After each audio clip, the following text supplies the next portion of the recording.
I didn't want to give Deanna any props for anything because I still don't like her, but who knew Deanna was going to come out on top? You know what I mean? Like, of the three of them, you're like, wow, didn't expect that.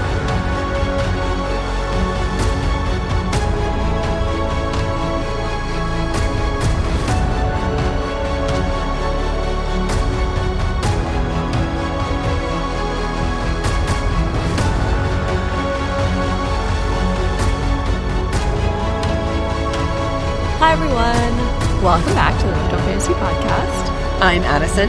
I'm Rain, and we are two best friends who explore the world of fantasy through book shows and movies, but with a heavy emphasis on books. Can y'all believe this is our second to last episode of Empire of Storms? Surprising, this outline isn't that long, so this may be a shorter episode. We'll see. Don't tell any lies, Lorraine. Don't tell them that. Every time we say that, it's like one of our longest episodes. We're going to keep it. Yeah, okay. Do you know what happens in chapters? Okay, anyways, in general, I just felt like this set of chapters was a lot of just truth reveals and action. And so it didn't really feel that heavy on analysis. I feel like we already did a lot of the heavy lifting before this point, so now I was just getting confirmation on a bunch of stuff, you know? That's fair. As a quick reminder, we will be discussing chapters 64 through 70 specifically, but there will definitely be spoilers for all the books we've covered so far. This includes Tab, TOG Com, Hoff, and QoS. Otherwise, the series is brand new to us, so you won't be getting any spoilers for the rest of the series. Furthermore, we would like to remind everyone this is an adult podcast where you will have adult conversations. Explicit language or potentially triggering topics may be discussed, so please be mindful of that and adjust accordingly. Housekeeping. Our next Empire Storms episode will take us to the end of the book and cover chapters 71 through 75. Like we've done with all of the previous books, we will also have an end of the book wrap up where we will give our overall rating and review and some likes, dislikes, etc. Second, we have a variety of different episodes for y'all, whether that's deep diving with Onyx Storm, reviewing the Hunger Games trilogy, or deciding if you want to read Silver Elite. We've got you covered with content for all of these books now. Our third Paging the Past episode covering Mockingjay will be coming out soon, so be on the lookout for that. All right, so that is all for housekeeping, and let's get into the episode. We will start with the book report for chapter summaries, and then we'll dive into an analysis and offer theories for each chapter, and finally, we will share our favorite moments. With that being said, Addison, please give us the book report. I don't even know which emotion I feel because I feel so many, so we'll just get to it. Chapter 64. Aelin and Manon were pulled into the Witchmere and sent to a cold and misty place. They stood back to back and drew their swords, ready for anything, when a light appeared. As the light expanded, Aelin knew three things. They were not seen or heard or scented by those before them, and this was the past, 1,000 years ago, to be exact. They stood in a black barren mountain pass, and Elena Galathinius was on her knees, blood and tears dripping from her face, kneeling next to Erewhon's tomb. They weren't just in the past, they were in a memory. Aelin and Manon stood in silence as the scene unfolded, as the truth, at last the truth, now wove together. Chapter 65. Elena stood in the obsidian passes of the Black Mountains where she had just unleashed the power of the lock that bound Erewhon to his tomb. Elena had not understood the lock and its power. She knew only that it could be used once, and only once. A dozen ancient immortal figures appeared before her and told her the truth about the lock, that her mother, Amala Lightbringer, had sacrificed her mortal body to forge the lock with the help of the last Kraken queen, Rhiannon Kraken. They had struck a deal with the immortals. Brandon was to wield the lock to open the ward gate and send the gods and Erewhon through the gate and bind the keys back into the gate using the lock. But Elena had wasted its power, and now there was a debt to be paid. And so it was written. Mala's bloodline would bleed again to forge the lock anew, and Elena was to lead them, show them the way. The immortal beings disappeared, and Elena realized that Gavin had not seen nor heard them, and so she lied. Gavin did not tell her what he detected while he held the sword of truth, what lies he'd sense and unravel, and they never spoke of them again. The Princess of Eelway had been wandering the stone marshes for weeks, searching for answers to riddles posed thousands of years ago, answers that might have saved her doomed kingdom. She finally came to the temple, and there she met Elena, who told her she was not the one called to open the chest and pay the price, but she would bleed in a different way. She was to go north and find a way into her enemy's house, find the heirs to Mala's bloodline, and do what needed to be done. Nehemia would not see Eelway again. Chapter 66. Aedion Ashriver knew his training from rogue Galathinius would serve him well in this battle. Fear could break a line faster than any enemy charge. As the arrows rained down upon him, Aedion made himself chuckle, made himself the wolf of the north, eager to spill blood upon the southern seas. Lysandra was beneath the surface, beneath the waves, and beneath Maeve's ships. She had modified her sea dragon. She had altered what the gods had made to her liking, and so she began her carefully mapped out attack, disabling rudder after rudder. The court that could change the world, she told herself over and over as exhaustion weighed her down. She had made a promise to that court, that future, to Aedion and to her queen, and she would not fail her. Dorian's magic roiled with each volley of arrows Maeve's fleet shot towards them. Aelin and Manon had not yet returned, and he was beginning to worry. Dorian surveyed the battle and realized that Rowan had descended to a level of icy wrath that had his own magic trembling. Rowan had warned Dorian to be careful with his aim and not to release all of his magic at once, for fear he would lose control. Dorian trembled with the effort but remained steadfast, and he stood in awe as those enemy ships slid into place, bearing a silver banner with a screaming hawk. No longer did they bear Maeve's black flag, but instead a silver banner of the House of Whitethorn. They opened fire upon their own armada. Whitethorn, Whitethorn, Whitethorn. Okay.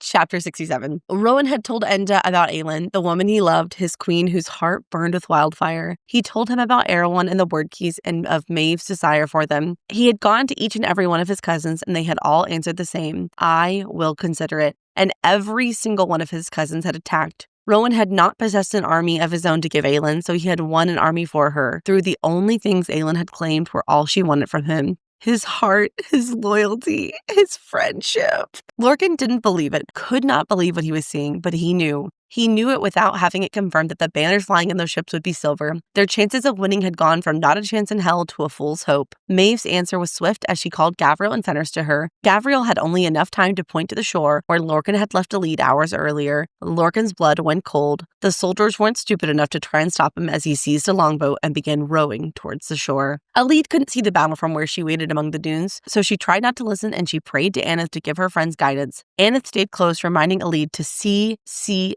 and then as the dark clouds began to form and move swiftly towards her, Aneth fled. Something was coming. Alid prepared for Vernon or the Ilkin to appear, but it was not either who appeared on that beach and began walking towards her. Chapter 68. Aelin watched as the memories unfolded, and it was an agony to see Nehemia young and beautiful and alive. Aelin tried to process the memories she had just seen of Nehemia and the implications of that revelation. The mirror continued to show her memory after memory until Elena appeared before her. Elena desperately apologized to an angry Aelin, and Elena tried to make her see, make her understand. Aelin then realized that the night her parents were murdered, that she didn't survive in the Florian River by pure chance. Elena had interfered. So Elena showed her the memory, showed her how Aelin had actually died on the banks of the river and Elena had brought her back to life and then summoned Arab and Hamel to retrieve her. But it had cost Elena dearly. When Aelin paid the price, so too would Elena, sent through the word gate, her soul sent back to the darkness, never to see Gavin or Brandon or her children again. The Witchmare's power faded and Aelin and Manon found themselves standing on the shore, and before them on her knees was Alid Locken with a Fae warrior's blade at her throat and Queen Maeve of the Fae. Chapter 69. Aedion had faced armies, faced death more times than he could count, but this was something wholly different. Even with what Rowan had done, the enemy ships still outnumbered them. Aedion told Lysandra, who had been fighting next to him, that he wanted her to run. Lysandra gave him a look as if to say, "You don't give me orders," and then she leaned in and nuzzled his cheek. Aedion felt Rowan and Dorian's magic rip at Maeve's fleet, and so he braced himself for the next wave of soldiers. Death rained down upon him, but he couldn't let himself think about how many ships and soldiers were left, so Aedion kept killing and killing and killing. Dorian was near burning out, but he kept unleashing his power. So many dead and still so many soldiers left to face. But Dorian did not relent, and then he heard a mighty roar, the roar of a wyvern with shimmering wings, and behind it, descending upon the Fae fleet with wicked delight, flew 12 others. Chapter 70. The 13 unleashed hell on Maeve's fleet. Astrid asked Aedion where Manon was, and Aedion promised her if the 13 saved their asses, then he would tell her any damn thing she wanted. Naturally, Astrid told Aedion that they would clear the field for them. The 13 began their attack while Aedion and Lysandra returned back into the fray. After all, they didn't want the witches to make them look bad. Rowan's magic was strained to the breaking point, and by some miracle they had been able to hold the line. With the arrival of the witches, Maeve's remaining ships began to flee. But that was just too damn bad, because Rowan would send every ship to the bottom of the sea himself if he had to. Rowan quickly realized that Maeve's ship, the Nightingale, was nowhere to be seen. Sensing something was wrong, Rowan flew for Aedion. Neither Aedion nor Rowan knew if Aelin was back or where she was until Dorian appeared and told them that he could sense them all, and they were on the shores where they had sent to lead. Maeve had found them. The battle had not been for any sort of victory or conquest. but a mere distraction so Maeve could claim her real prize. And that concludes the book report. Oh my God, the anxiety. Bro, every part of this chapter, well, I just can't say I don't have any words. We have about 47 pages of words, but you get what I mean. No, that was a crazy place to end. I can only imagine what's about to happen. I know. All right, well, thank you for that excellent book report. And without further ado, let's get into our analysis, starting with some overarching thoughts. I'll keep this short, but I feel like I have been saying this every episode, and I probably said it about a dozen times in my notes. But this set of chapters was unexpectedly emotional for me. Surprisingly, I wasn't as emotional about Aelin and the revelation about the truth as much as I was about the battle. I think seeing everyone's perspectives and everyone prepare quite literally to face death for Aelin really moved me. And then Abraxos and the 13 show up. They realize that May's on the beach with them. And I was just a goner. That's a really good point about the battle and just seeing how everybody comes together and fights it, even though they don't actually know what happened to Aelin until the very last chapter of the set that we covered. Oh my God, I was so happy to see Abraxos in the 13. It was like literally like a top 5 moment for me when she's like, Astrid Blackbeak at your service. I was like, Astrid. Oh, thank God. Thank God. Needless to say, I am unwell after reading these chapters. I am extremely anxious about finishing the book because I feel like we're set up where a lot needs to happen. And I don't feel like there's going to be time for resolution for a lot of these things, right? That to me feels like we're going to end on a bad note or something. Yeah, something bad's going to happen. And Oh, for sure. I feel sick. Okay. I feel ill. I am anticipating some kind of cliffhanger of some sort for sure. I almost don't want to finish the book, but I know. I'm like, can we just freeze here in time? That's not possible. We got to keep it moving. So with that being said, let's get into our first chapter, chapter 64. So this was, of course, a very short chapter, but we start off with Aelin and Manon swirling around in this weird void of the witch mirror, unsure of where they actually were. I was shook to see that Aelin brought the 2 word keys with her only because, I mean, literally, who knows what could have happened to them? Like, for all they know, it could have opened another word gate or something. I was like, what are you doing? But on the other hand, I did kind of wonder if having the keys, I don't know, somehow like influenced their ability to access the memory inside the mirror. Like maybe Aelin and Manon were requirement 1 and then the keys were requirement 2. I don't know. I don't think the keys would be a requirement because I feel like based on some of the things Lena said, the way they expected things to go made it seem like Aelin would come to the mirror first, learn the truth, then get the keys and bind them into the word gate. They didn't really count on the whole King of Otterland, waking Erewhon, and all this. Just that minor hiccup in the plan. I, too, was a little shocked she brought the keys with her because you're right. She absolutely could have ended up anywhere. I mean, they literally discussed her ending up in Morath. She could have morphed right in front of Erewhon, and he would have been like, thank you for those. You know? Then again, not knowing what could happen with Maeve, she probably wouldn't have wanted to leave the keys vulnerable for Maeve to capture either. I feel like that's kind of a no-win situation. Like, you know they're in danger because of Maeve, so you may as well risk it because they don't necessarily know that the mirror will lead them to a bad place. Right. Before long, a night-like darkness sweeps around them, and then a light approaches them, and Aelin realizes neither her nor Manon's presence was known and that they were looking into the past. It's pretty clear this is some sort of memory that was stored in the witch mirror, and the memory is definitely showing how Elena sealed Erewhon in his tomb way back in the day. This was such an exciting moment on a first read. You can just feel that you're about to get some really big information. And then when you actually get it, you're like, well, shouldn't have been that excited. This is depressing. Yep. That being said, it was nice to finally see how Elena did everything in the past, because back in the very beginning of the book, from the Nightfall chapter, this event was alluded to, but we didn't ultimately get to see it play out. So I like getting the full story. In hindsight, getting the Nightfall chapter, I feel like I should have anticipated that we would get another similar chapter explaining what happened. Mm-hmm. So like when I saw Dawn at the Obsidian Passes, I'm like, oh, Nightfall, Dawn, Moonrise. Okay, I see what we're doing here. And I just didn't clock that at all.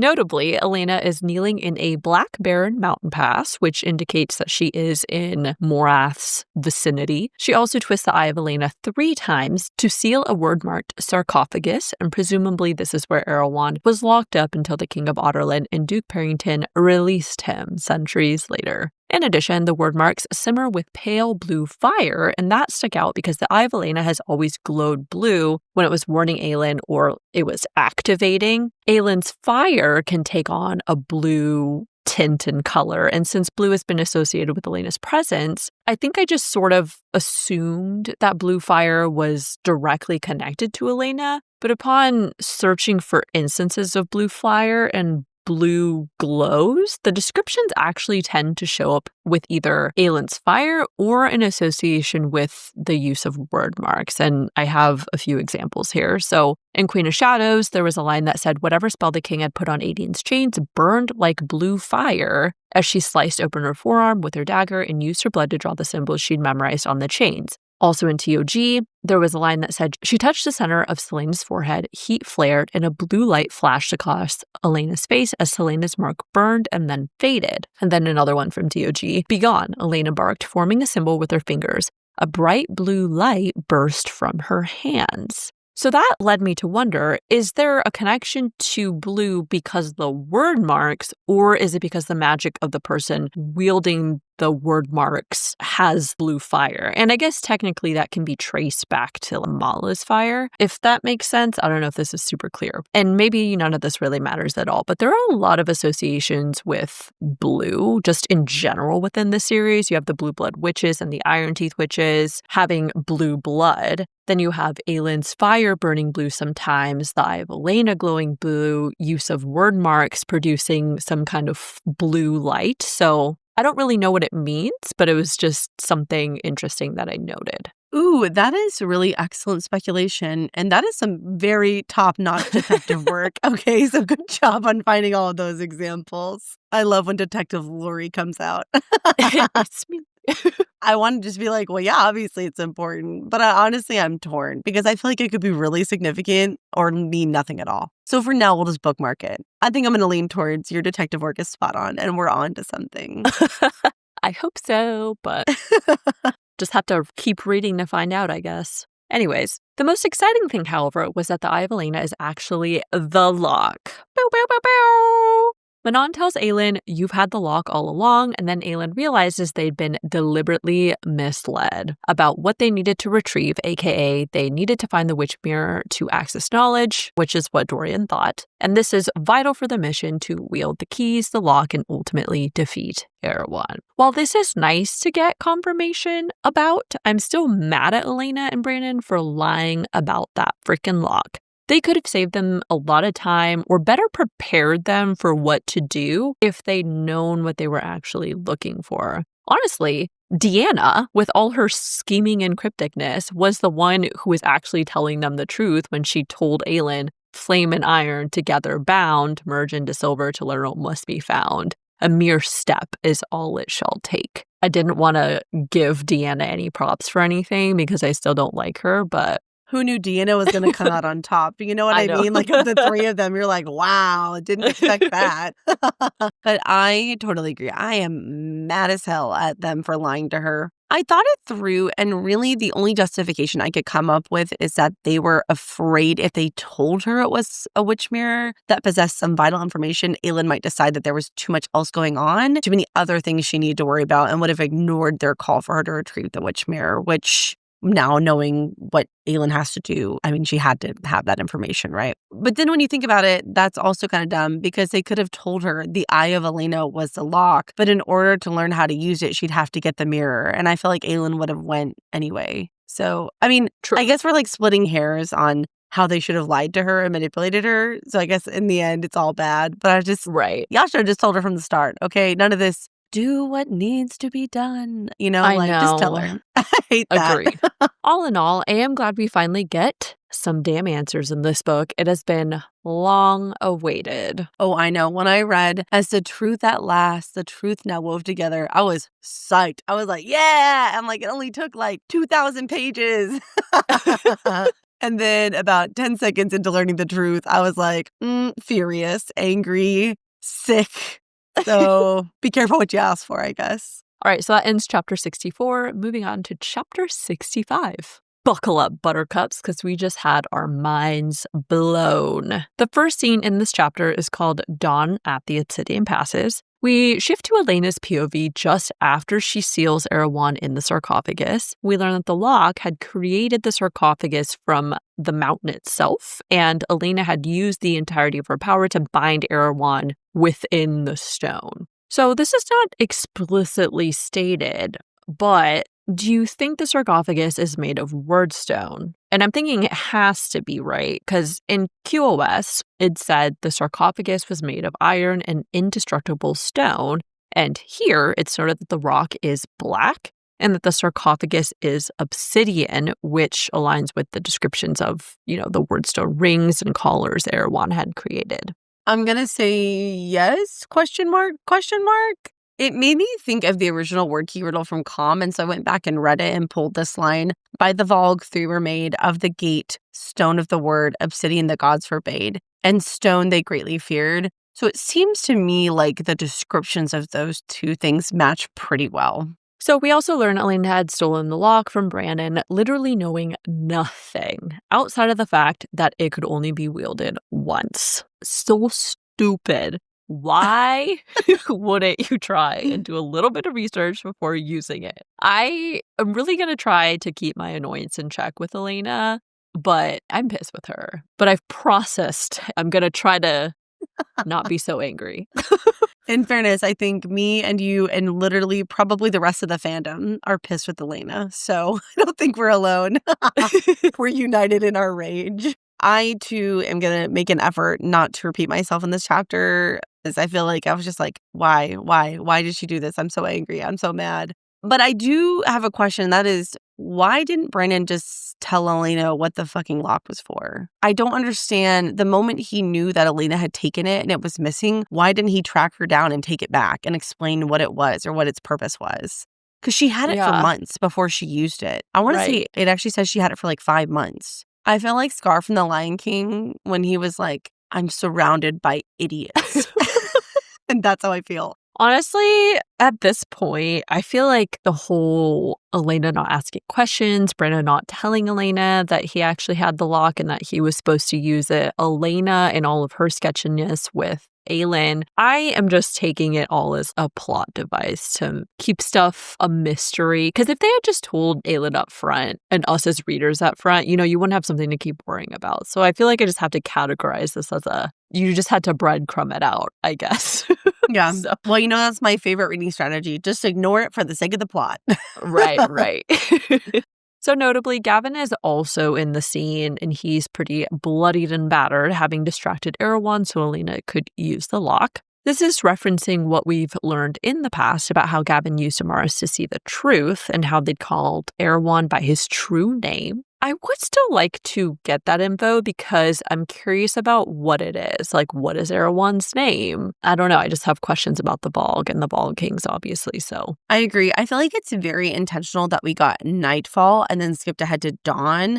I want to know what happened in between because I feel like that information is pretty important if Aelin is expected to do basically the same thing that Elena did. And I feel like that's either because we're going to get the information later in the series or its relevance is to the Massverse, and that is intentional. That we're supposed to wait and find out. So only one way to know. Keep reading. True that. But also, when you go back and look at the lines and the details, it actually retrospectively is so obvious that the Eye of Elena was the lock and the reason that they defeated Erewhon temporarily. So to give some examples of this, in TOG Chapter 35, in the battle with the Dark Lord, Gavin and Elena found themselves defenseless against him. He was about to kill the princess when a spirit appeared and gave her the necklace. And when she put it on, Erewhon couldn't harm her. She saw the Dark Lord for what he was and called him by his true name. Then, in Queen of Shadows, Chapter 50, they did not slay him, not by sword or fire or water or might could Erewhon be slain or his body be destroyed. The eye contained him only for a short time. No, not contained, but put him to sleep. So they built him a sarcophagus of iron in some sort of indestructible stone, and they put it in a sealed tomb beneath a mountain, a crypt so dark that there was no air, no light. Upon the labyrinth of doors, she read, they put symbols unbreakable by any thief or key or force. I'm going to also add to this, in Queen of Shadows in Chapter 70, when Aelin and Chaol go and confront the King of Ireland, she takes the Eye of Elena out of her pocket, and it says, not just a ward against evil, but a key in its own right. that could be used to unlock Erewhon's tomb. And when I went back and read that, I was like, yeah, we're dumb. We're dumb. How did we not piece that together? We kind of got there, not that early, but within the last couple episodes, we're talking about it. So I feel like we dance around things. We're just not ever quite there, like on the money. Yeah. We're just close, not quite bullseye, but just, in the vicinity. But yeah, obviously knowing what we know now, in retrospect, reading those lines, it makes it pretty obvious that the Eye of Elena was the lock. So Gavin is, of course, confused about what happened because Elena never told him what she'd planned. But at this point, a dozen ancient immortal figures now stood on the other side of the sarcophagus. And I was like, the gods. I bet you shot up so fast your soul almost left your body because you love all that stuff with the gods. When I read that, I was like, oh man, Lorraine is going to be salivating. Yeah. Unfortunately, they don't seem to be good gods. But, interestingly, the gods are described as having no form, and they were only figments of light and shadow, wing and rain, song and memory. I'll only point this out because the Vol kings like Erewhon can take any form, and there's this consistent trend of super ancient, powerful entities not having a specific body or shape necessarily. They just are like an energy, I guess.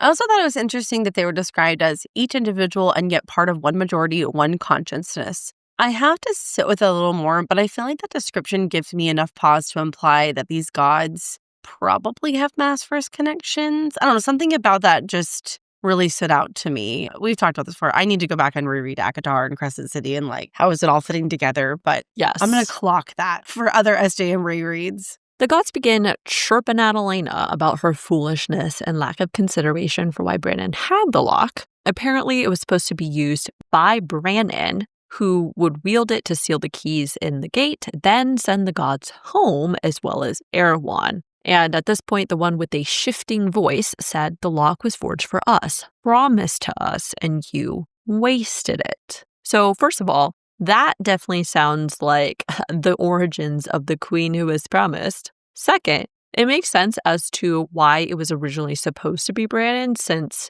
presumably in giving up all his power in his life, he could then finally find Mala again in wherever or whatever afterlife they have. I also wondered why he didn't use it immediately.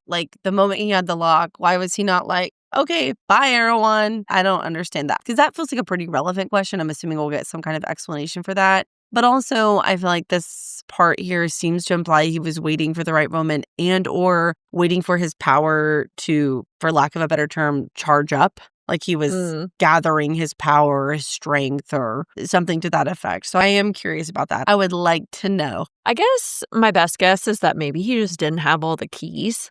Maybe at this point, Erewhon already had one of them or something. Oh, well, oh man, I'm a little fuzzy on the different Vol Wars and the timelines and stuff, but I thought he had all three. I don't know. It's not confirmed. They don't say. We know that Brannon originally hid all three. True. We'll circle back to that. Yeah.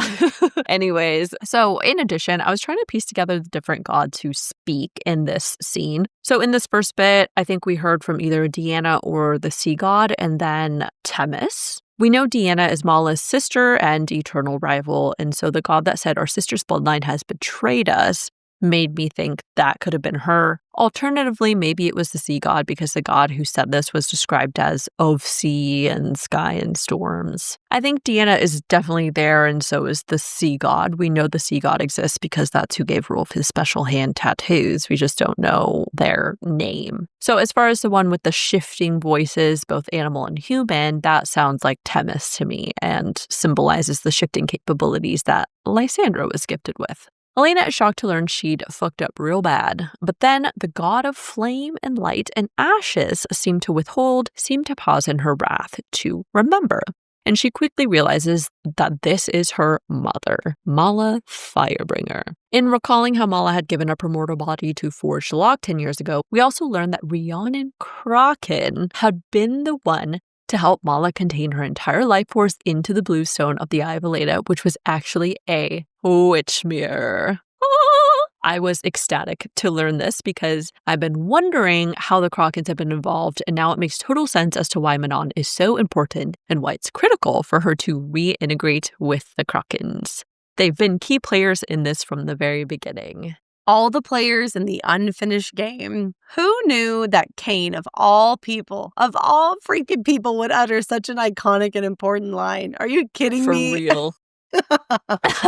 But yeah, now, since the lock is used up and has to be fixed or recreated somehow, I would bet that Manon is going to be the one to help with that. And that's another reason why she was needed to cross paths with Aelin. Yeah, I wondered about that. I have many questions about the lock and recharging, but we'll get there when we get there a little bit later. Just as a side tangent, if Rhiannon was involved to create the lock, that means there was a good standing relationship between the Krakens and the Galathinius/Haviliard line. So why didn't the Fae help the Krakens during the Witch Wars? Is it because the situation with the lock was done in secret, so no one really knew the Krakens and the Fae were working together? I think that's very possible. I think you could also ask why the witches didn't get involved when Adarlan was rolling everyone. And I think, honestly, it's most likely that every group stayed in their lane, so to speak. Like, let witches handle witch matters, let Fae handle Fae matters, etc. And so they didn't really get involved in, like, cross-group matters unless it was directly impacting them. Well, but the Adarlan thing, like with the King of Adarlan, that didn't happen until way later, right?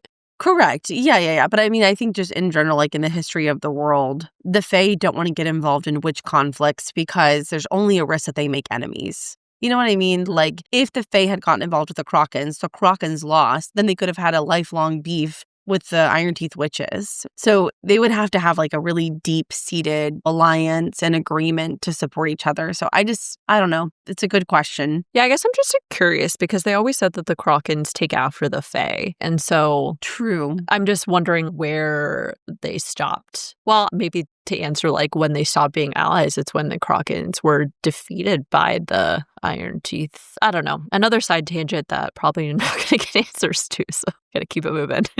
I also thought it was sweet that despite Mala warning that she wouldn't remember her, this proved that some part of her did at least remember Elena. I guess I like this because it continues to reinforce the theme that love conquers all. You love that love conquers all. I feel like you say that in every episode. You're so sweet. Overall, my mind was racing, so my final point here. Typically, Mala is most often referred to as Mala Firebringer, but here, Elena calls her Mala Lightbringer. And I just want to point that out for the Maspers connections and how it relates to certain lineages in other SJM series. Light it up. Light it up. That line still gives me goosebumps. That is easily a top 10 SJM moment for me. And if you know, you know. And if you don't, you need to read the other SJM books so you can know what we're talking about. The god with wise and calm eyes, as well as the god of darkness and death, I'm assuming they are Aneth and Hellas respectively, demand Erewhon be released as payment and warn that Erewhon will awaken again in the future, but this is when Elena begs for them to let someone else inherit this war, someone better prepared. And thus, Aelin's and Dorian's fate was sealed. While I am incredibly fucking pissed at Elena for selfishly shoving the problem to someone else, in my small attempt to be fair, I will say I don't know what I would do in Elena's place. I, as a human being, already struggle enough thinking about even 2 years, 5 years into the future. So if it feels like you can save your life and the lives of those you love now and for long enough, I can see why she did what she did. I still don't like it, but it's also easy to be an armchair expert from the comfort of my couch while I read these books. With a little sweet treat. Yes, always with the sweet treat. You'll notice that the theme for me in this episode is mostly struggling. And what I mean by that is you guys can probably tell if you've been listening for a while that I have this weird instinctual need to defend characters that get hate for their actions. And I'm not talking about like actual evil characters like Granny or Erewhon, but like the Chaos and the Danes and the Gales of the world. And Elena falls into this category for me. So I really sincerely tried to see it from her perspective and at least understand her choices. Mostly, I was unsuccessful because I'm fucking pissed. Okay, I'm pissed at her. I did appreciate that Deanna was like, coward to shove the burden to another. My God, so I did appreciate that they knocked her down a few pegs.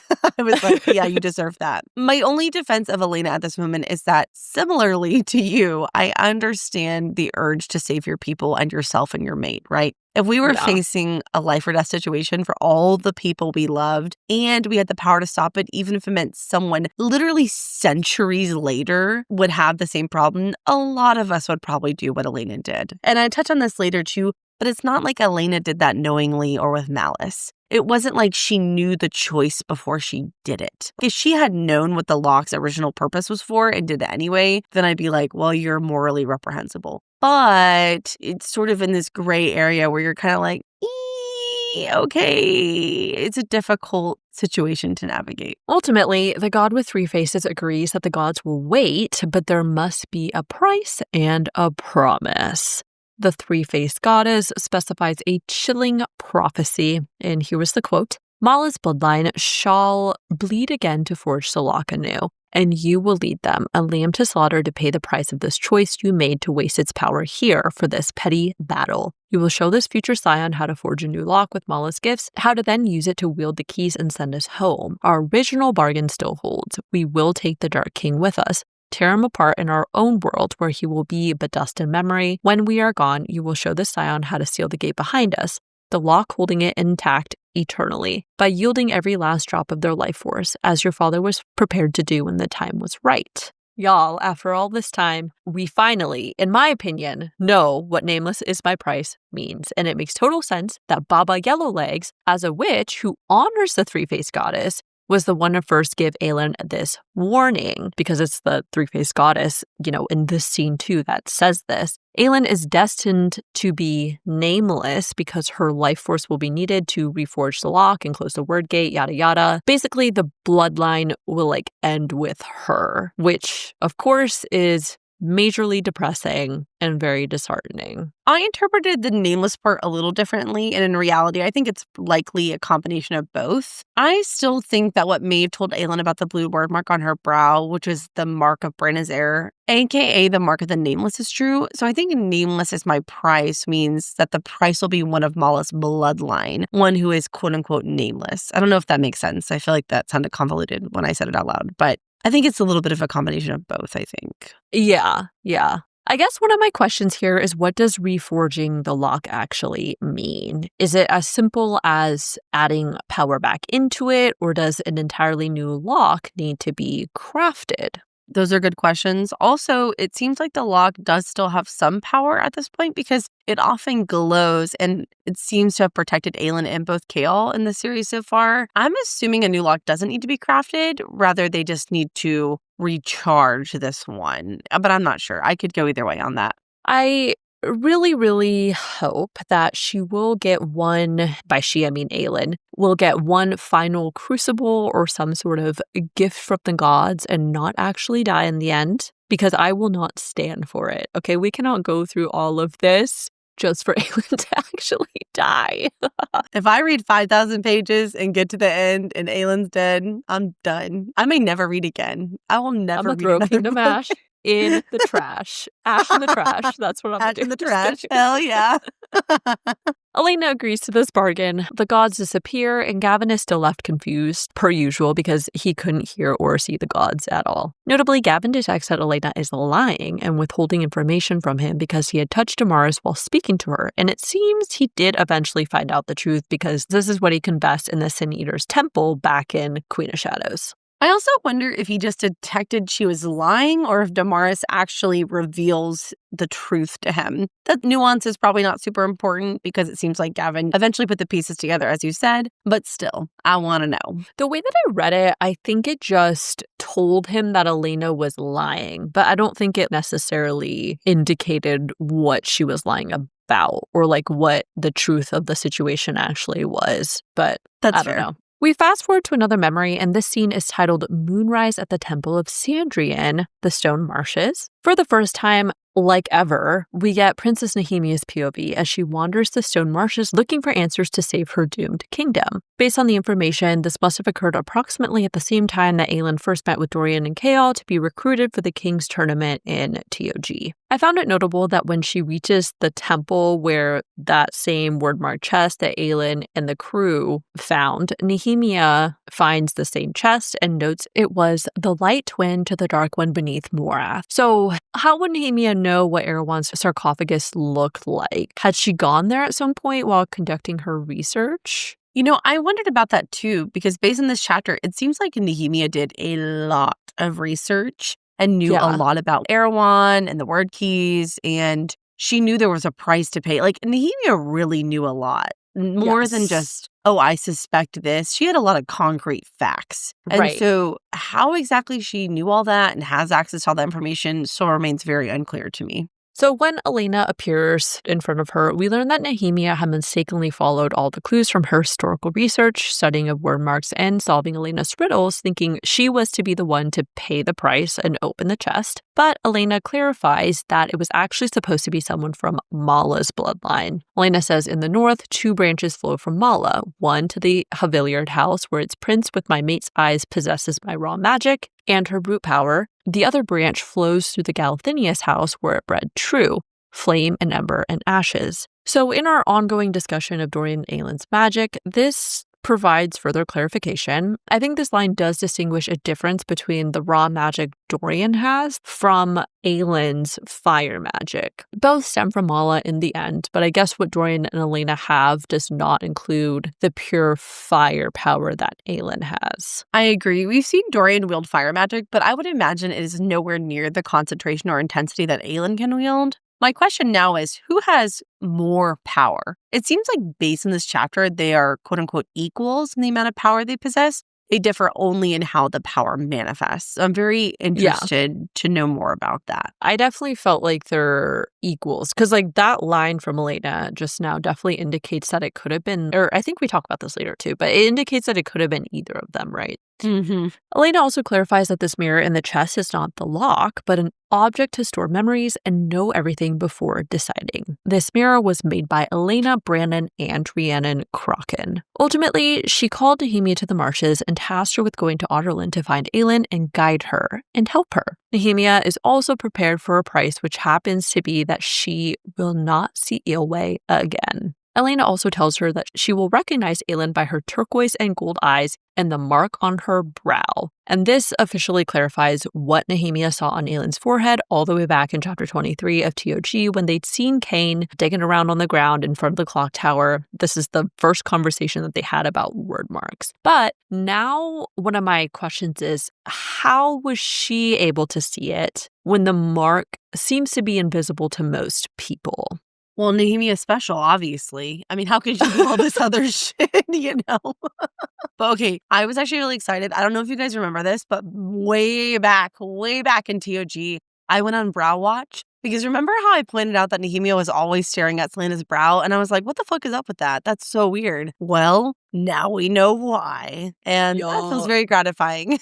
It only took a year and a half to get that confirmation, but that's cool. I also have to add that I am dying to go back and reread TOG and Com now with the perspective of knowing about this interaction that Nehemia had with Elena. I can't really say it changes everything, but I'm just so curious to go back and see what I pick up on or see if it changes the experience for me. Yes, for sure. To get back on track, I know Nehemia was already sort of used to the idea of dying because she thought she was supposed to be the prophesied person to defeat Erewhon and use the lock, yada yada. But despite her not being this chosen person, it's pretty sad that she was still expected to partake and sacrifice her own life to spur things into motion. Obviously, she agreed to all of this with the interest of her peoples and the continent's survival in mind, but when I think about it, I'm also kind of upset with Nehemia too because she knew all along and never said a single freaking thing to Aelin. But then again, I don't know, I'm on the fence because she did help keep Aelin alive by protecting her with the word marks from Cain and the Ritterak, in addition to just helping the rebel movement. So I guess all in all, she's kind of in a neutral camp. I have such conflicting feelings about Nehemia now. I was so angry at her for everything, but now reading this, I just feel sad. Nehemia has always put her people's fate above her life, and she is so young here. You keep forgetting how young all of these characters are. And I'm heartbroken for her, and I'm even more mad at Elena because I feel like Nehemia's blood is on her hands. Yeah. Nehemia is another victim in Elena's crime. Yes. I do feel like this also confirms once and for all that one super short chapter back in Calm was in fact about Nehemia meeting with Elena and orchestrating Nehemia's death. It was in chapter 25, and Elena had said one of them has to break. Only then can it begin. And Nehemia, well, they're not named, but the princess responds, but the prince isn't ready. It has to be her. So all in all, so crazy. It's so crazy to think about how everything was foreshadowed in Calm. Like the connection between these several books in between is really impressive. That's one of my favorite things about the series. Nehemia agrees to help and also unite the rebels while in Rifthold and ready the continent for war. I found it interesting that Elena adds one of them must be ready to do what needs to be done. So this is what we were referencing a little bit earlier, but this makes it clear that both Dorian or Aelin could have been used as the promised one to wield the lock and keys. But as we learn later, ultimately Aelin happened to be the person most ready at the time that they needed. But I do still feel like Dorian will play some sort of pivotal role in all of this, like in relation to the keys and the lock, the gates, since his magic is just as strong as Aelin's, it seems like. Yeah, this whole situation is very much giving Chosen One Harry Potter vibes, if you know what I mean. Yeah. I know the series has been out forever, but I still don't want to ruin that plot just for anyone, just in case you haven't read Harry Potter. But if you know, you know, and I feel like most of us probably know. This seems like a dumb question, but I'm going to ask it, okay? Instead of Aelin having to give her life force, can she and Dorian just go halvesies on it? If they're both that powerful, can they just share the burden together so neither one of them has to die? I mean, when you think about what they did at the end of Queen of Shadows together, when they, held hands and merged their powers, that feels like a solution to me. Unless it's not about the amount of power, it's about punishment for Mala's bloodline, because then that's different. I feel like it could be both. Yeah, that seems more likely. So I don't know. But that's a good thought, though. I mean, I could totally see something like that happening for sure. I mean, why the hell not? Why the hell not? If that can save both of them from dying, hell yeah, let's do it. Also, I wondered if Nehemia drawing the word mark on Dorian's chest back in Calm, if she was trying to prepare Dorian for the same mission Aelin has now, just in case. Like she was preemptively activating his magic, so to speak, because Nehemia had said, "You have power in you, Prince, more power than you realize. It sleeps in here. When the time comes, when it awakens, do not be afraid." And then she removed her hand and gave him a sad smile. "When it is time, I will help you." And from that little line, does this mean Nehemia is going to come back as a spirit or an energy force to guide Dorian later as well? She better. Okay, she better. Maybe Nehemia thought she would still be around when he manifested his power, and that's why. I mean, because there's no set timeline to any of this, so right. Who knows? The chapter ends with Nehemia once again agreeing she would help in whatever way she could for Aurelia and her people. And that ends chapter 65. Moving on to chapter 66.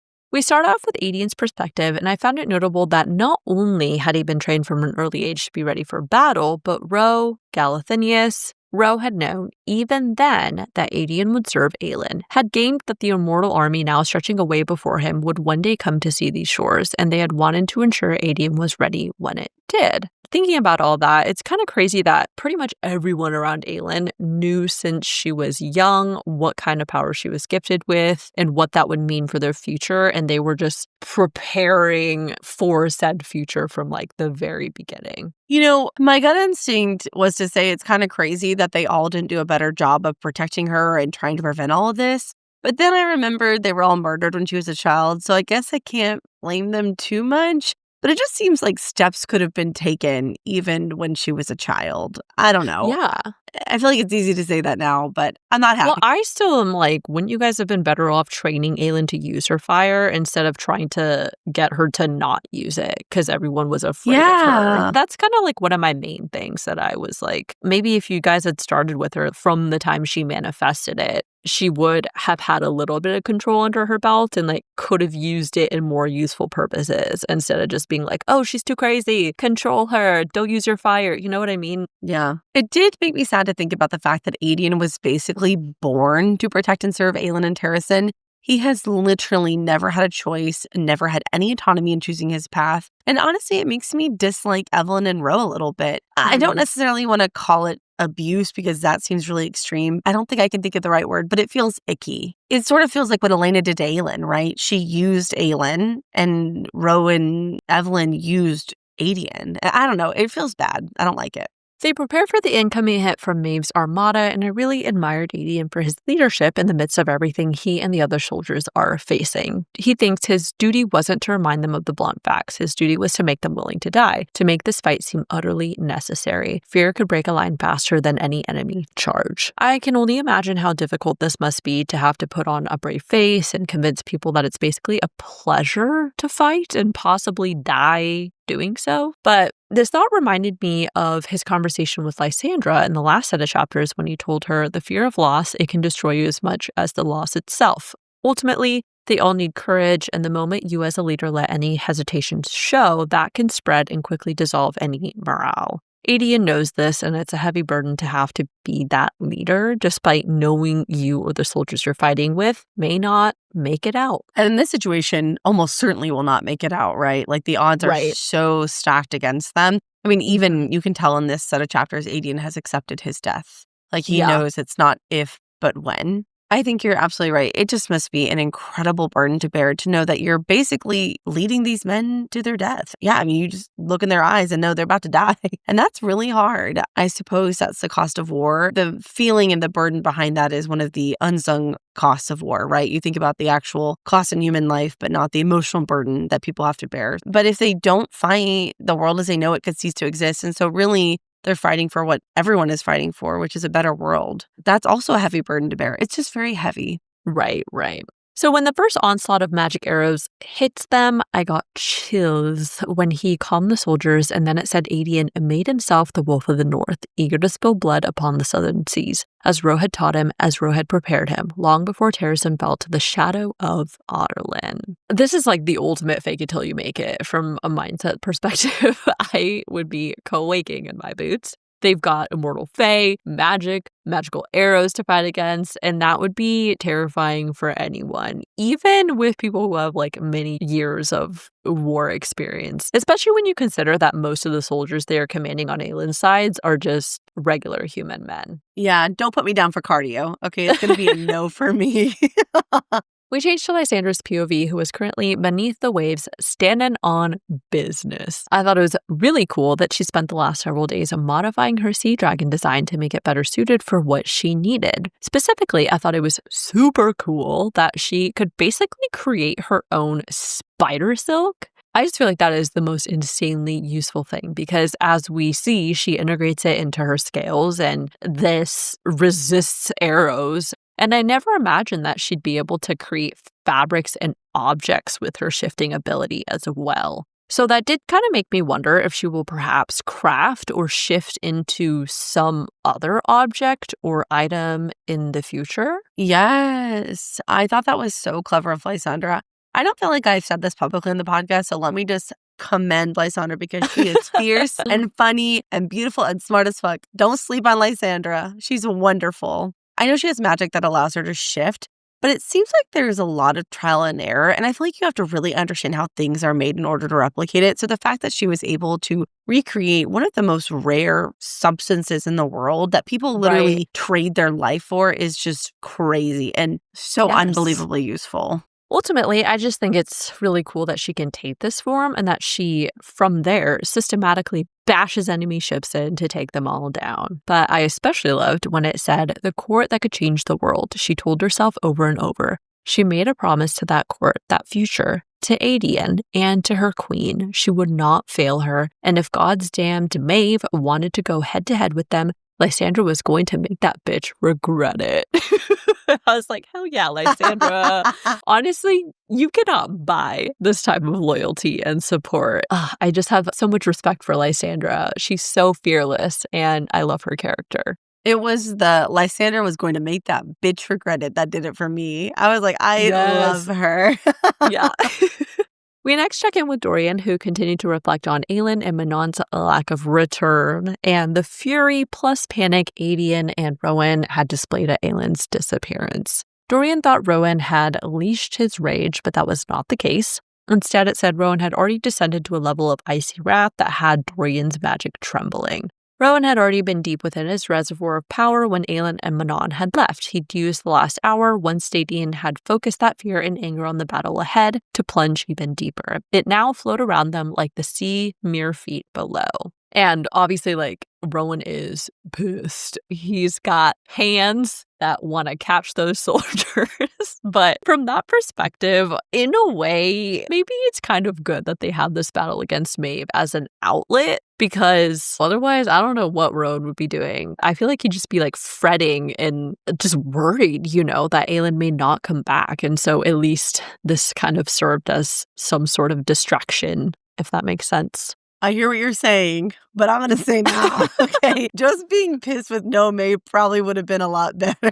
But I get what you mean. I do understand. But also thinking about power. So Aelin is the most powerful at this point. Then, would you say it's Rowan next? I think Rowan may have surpassed Lorcan at this point. And then after Rowan, maybe Lorcan. Dorian probably has the potential to be just as powerful as Aelin, but he just hasn't had enough time to learn to control it and train it and use it properly. So that's why I didn't rank him power-wise directly after Aelin.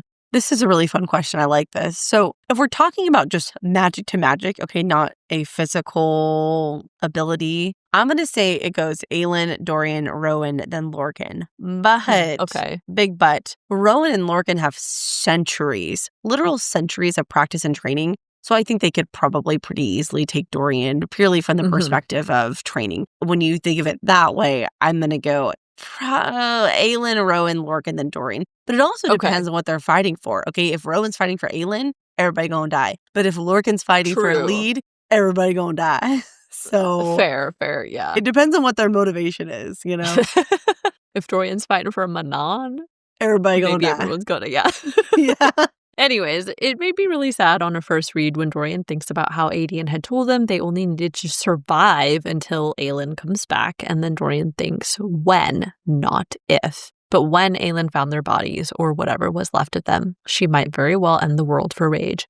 Maybe she should. Maybe this world deserved it. And I was like, Dorian, I will have none of these thoughts. Take them back. But understandably, he'd taken a massive risk with the mirror, and I guess I don't blame him for being worried Aelin and Manon won't make it back in time with the knowledge that they actually need. But more importantly, it seems like everyone heavily relies on Aelin's magic as the ultimate weapon and, tide turner. So it's kind of crazy that Aelin alone is worth an entire armada of soldiers. As Maeve's armada approaches, Dorian readies his magic and wonders if he'd failed them all with the mirror gamble.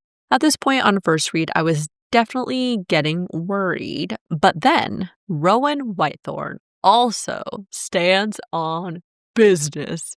His Hail Mary appeal to his cousins worked because, quote, as those enemy ships slid into place among their founding companions, Dorian saw that they each bore the same flag, a silver banner with a screaming hawk. Caw-caw! And now the Dark Queen's flag vanished entirely as Fae ships bearing the silver banner of the House of Whitethorn opened fire upon their own armada. What a line. Hey, good work, though, for you. It looks like Rowan did ask his family to switch sides and fight against Maeve. Ayo. When I read that, I was like, okay, I'm going to put the hawk sound effect in there for you. But instead, I think I liked your version better. So I'm going to leave it. But really, I cannot believe I guessed that correctly. Honestly, if I could imitate a hawk right now, I would. But instead, I'd be like, beaks up, baby. Beaks up. Also, can I just add, when I read that, I literally got goosebumps. I was like, fuck yeah. I just felt this shot of pure adrenaline course through my body. And I was like, Whitethorn, Whitethorn, Whitethorn. Yeah. What a relief, though. I don't know how many total ships Rowan was able to turn, but it seems like it was enough to turn the tides for them for now. And we all owe the Whitethorns a massive thank you. All hail Whitethorns.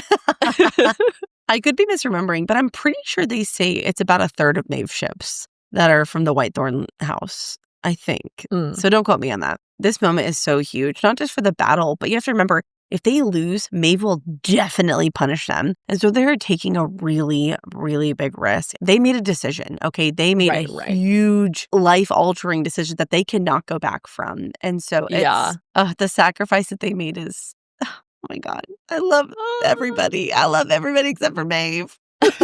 All right, so that ends chapter 66. Moving on to chapter 67. We get the big reveal of what Rowan had actually asked Enda and his cousins for. And it said he had told his cousins about the woman he loved, the queen whose heart burned with wildfire. He had told Enda about Rowan and the threat of the keys and Maeve's own desire for them. And then he had gotten on his knees and begged his cousin to help, to not squander this one chance at peace, at halting the darkness before it consumed them all, both from Morath and Maeve, to fight not for the queen who had enslaved him, but the one who had saved him. As Rowan thinks shortly, he'd asked his family to commit treason and thereby crush any possibility of returning home, since they'd be stripped of their land and titles. I have so much respect for Enda and all of the Whitethorn cousins because this is an enormous risk, but they've been able to see that the future would be so much worse if they didn't do this for Aelin now. I would imagine Enda also understands why Rowan himself was even taking on this risk to fight against Maven or Erewhon. He knows what it's like to love someone and fight for them since he'd recently found his mate too. Still not confirmed, but again, highly speculate. It's so beautiful and inspiring to think about. So much so that the floodgates of my eyeballs were opened again. Although this scene was really short, it made me so emotional. I was just literally sitting there and I'm like, why do I feel so emotionally invested in all of House Whitethorn, even though we literally don't know 98% of them? But all of a sudden, here I am. I'm deeply invested in Enda and Rowan's other cousin that he mentioned. I mean, all of them. I'm like, they better not die. Overall, I just really loved this plot point. It brought me back to what Emerald told Rowan in Heir of Fire. Aelin represents hope for a better world, and it's that hope that united House Whitethorn to turn against the darkness. And I was like, I'm not crying, you're crying. I also loved this quote. Rowan had not possessed any army of his own to give to Aelin, to give to Terrasen, so he had won an army for her. Through the only things Aelin had claimed were all she wanted from him: his heart, his loyalty, his friendship. This is such a huge moment for Rowan because it's been a large part of his hesitation to pursue things further with Aelin back in Queen of Shadows. He'd always worried about his ability to provide something material for her, even if all she'd ever needed from him was the non-tangible things. In this moment, I think for Rowan, he feels like he's finally earned his place as Aelin's king. Well, damn, Lorene, are you trying to open the floodgates of my eyeballs right now? How are you going to do me like that? Everybody cry. It's also devastating because Aelin has always believed in and trusted Rowan, but now that he finally is able to repay her in a real way, she isn't even there to see it because she's continuing to pay this fated price somewhere else, aka on the mission from the gods, Elena and Brandon, etc. Fuck Elena for that, truly. And the gods. Truly. We changed to Lorcan's POV next, who's stunned stupid by what Rowan had achieved for Aelin. But he knew the cost would be Maeve's penchant for death and a thorough decimation of the Whitethorn line. I like that this action by the Whitethorns surprised even Lorcan. You have to imagine there isn't much that catches Lorcan off guard. So I was kind of like, oh, damn, this is a really big deal. You know, if Lorcan's like, what the fuck? Man. Right. It did make me really nervous when he thought Maeve wouldn't allow it. She'd wipe the Whitethorn line off the map for this. And I was like, oh, no, no. So I'm just praying that any of them survive. Well, yeah, I hope that they preemptively moved the Whitethorns that are still in Wendelin. Actually, no, but they all just made this decision. How could they have? Literally in the sea and the ocean. So I guess I was going to say, I was like, Lorraine, how would they have done that, honey? Because this happened in the span of a few hours and they're on the other side of the world. But that was a nice thought. They better run away quick, go into exile. So as we've continuously been noting and pointing out, it stuck out when it said fools, and yet Gabriel's son was bellowing Whitethorn's name, a God's damned victory cry. Then Fenris's voice lifted, and Gabriel's, and that red-haired queen, the Haviliard king. Because this all reinforces the respect and loyalty that Rowan and Aelin have both garnered from her allies and the court, and that Aelin has this very real influence over anyone who sees her power and knows her cause. I think this also emphasizes the draw that people, and especially the Fae, have to Aelin and her power that we've discussed a couple times in previous episodes, and I think this just emphasizes that. It also stuck out to me when Lorcan thinks, for a heartbeat, Lorcan allowed himself to ponder it, the power of the thing that had compelled Rowan to risk it all. And Lorcan wondered if it would perhaps be the one force that Maeve, that Erewhon, would not see coming, because I am willing to bet that he is considering his own acts and change of priorities and behavior because of a lead. He loves a lead. A lead! I didn't even think about that, but you're totally right. Maeve views Lorcan as this pet that's just obsessed with her, and I imagine that his feelings for this seemingly insignificant mortal girl is the one thing she will never see coming. And so I love the parallel of that. I'm like, oh my heart, oh my God. But one of my favorite themes from, the SJM books is this idea that love heals and conquers all, as I said earlier. When you truly love someone, you'll go to just about any lengths to support them or help them. And ultimately, it's a much stronger motivation than doing something out of fear or desire to conquer. Retweet. I loved this quote. Something about it just really moved me, and the love and the devotion that SJM has written in these books is just unparalleled. It's so good. Unfortunately, Lorcan knew Maeve would retaliate somehow, and he sees Gabriel and Fenris suddenly go rigid, then vanish into the air. Gabriel just manages to give Lorcan a look of warning, and he realizes Maeve was allowing the battle to explode across the water because she had other games afoot. Because she was not on the seas at all. My heart immediately started to race when I first read this because, of freaking course, Maeve always has another plan. Oh my God. I was like, Elaine, no! No! This is the point where I started to feel physically ill as I was reading. I was like, I am not okay. Lorcan realizes that Maeve was on the shore where a lead is, and he immediately abandons his promise to help Rowan. But I don't blame him because his wife's life is on the line. And I love that no matter what, Lorcan's first priority now is a lead, and he thinks he had made a promise to her first. God's above, his wife. His That's wife. all I wrote. His wife.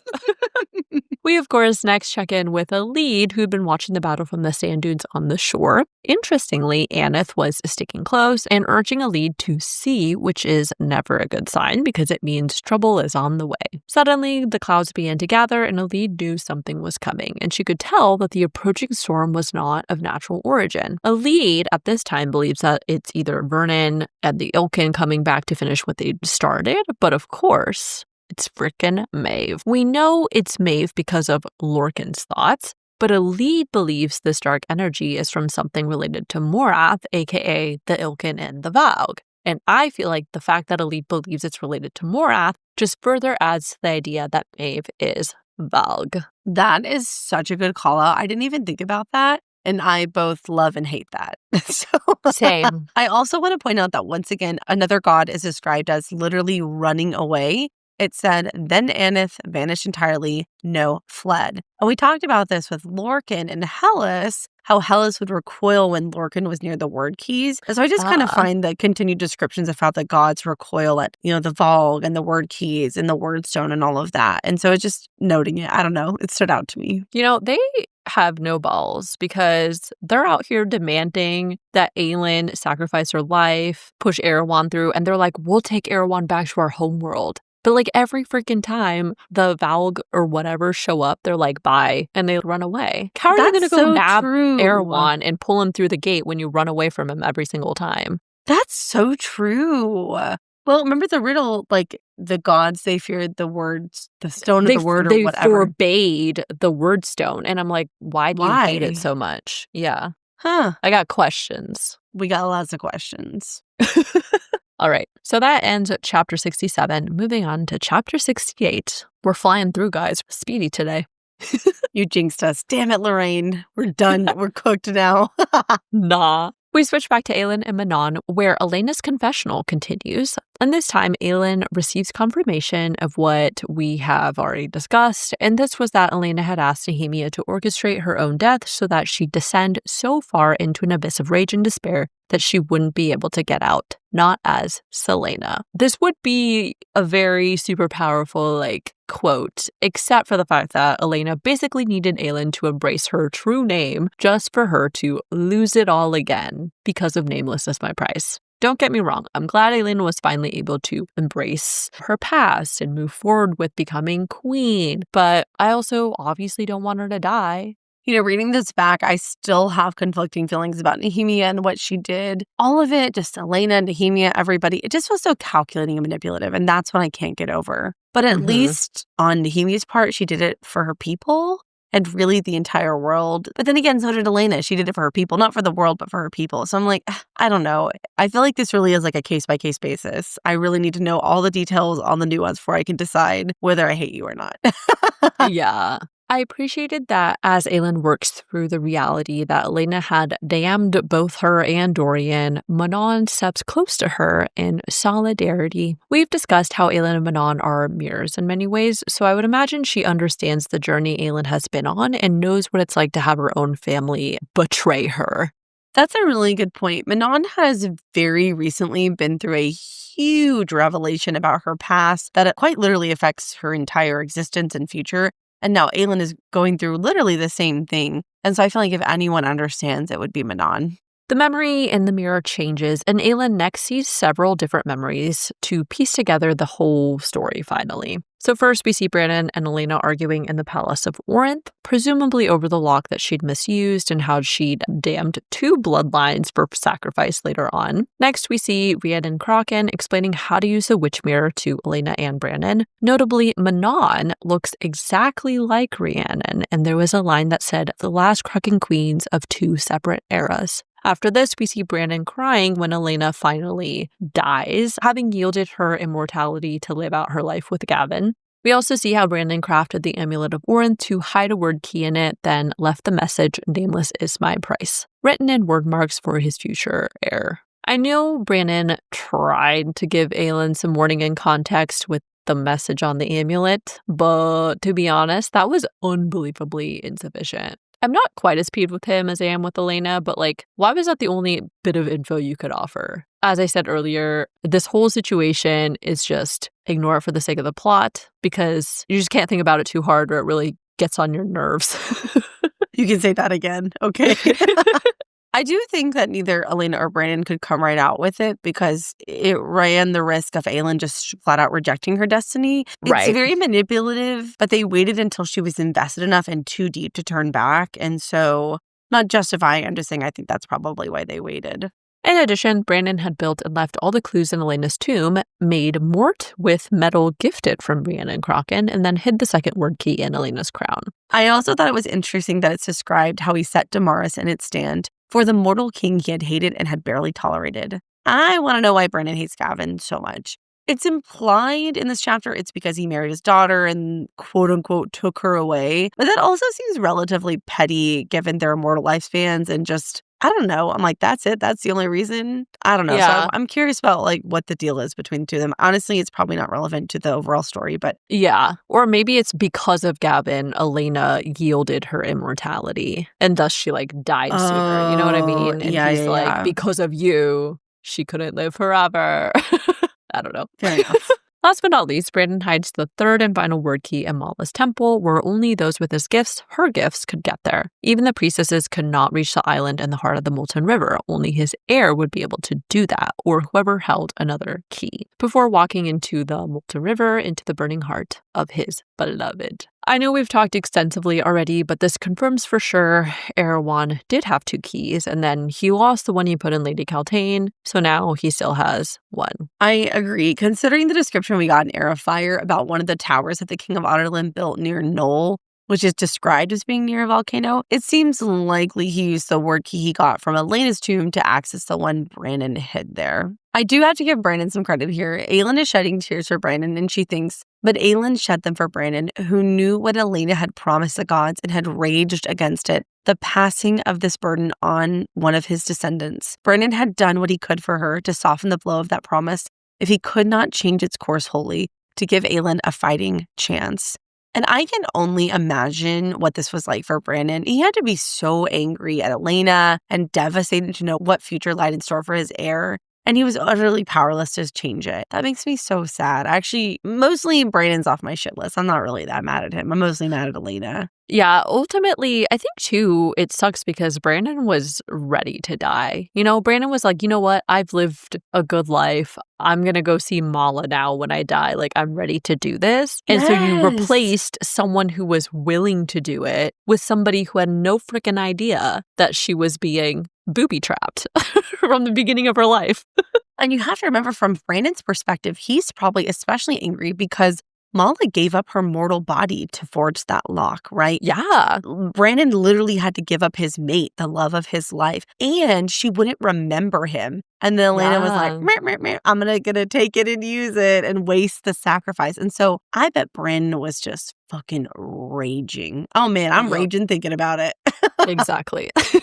Having seen all of this, Aelin is understandably furious with Elena, and I think she deserved a lot more than a stupid little "I'm sorry." Elena really is a goddamn thieving coward, as Aelin says. I keep saying I was seething with rage. I was seething, I was furious, I was angry, all the words for anger. But specifically, when Elena told Aelin she and Nehemia chose Aelin over Dorian so everything would go according to plan, I was like, excuse me? We aren't planning a banquet, okay? We're talking about someone's life. I was very happy that Aelin did not let Elena off easy with her response when she said, according to all your schemes to make me clean up the mess of what you started with your goddamn thieving and cowardice. And I was like, you tell her, okay? Yes. What do you mean, like, according to plan? Excuse me?